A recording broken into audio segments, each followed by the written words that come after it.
How to get someone banned on Discord. Before we start and give you the how to, just a disclaimer that this video is for educational purposes only. Now, you pull up your Discord app or your Discord software and go to the message that you wanted to get reported. Let's say, for example, this kind of spam. So all you just have to do is hover your mouse on that message and then click the three dots on more. And then you'll just have to hover down to report the message. Now, these specific form, you need to be specific on this one.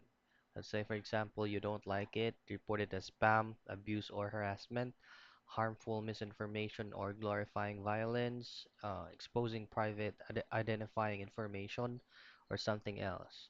In this case, I'm just gonna go ahead and try to report this as spam.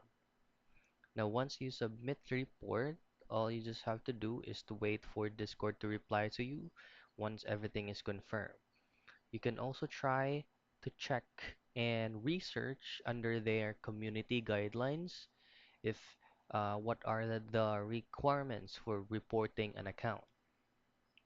Now, just please be reminded that do not submit false or duplicate errors or reports so that uh, they can reply to you as soon as possible without any problems. So that's basically how you get someone banned on Discord.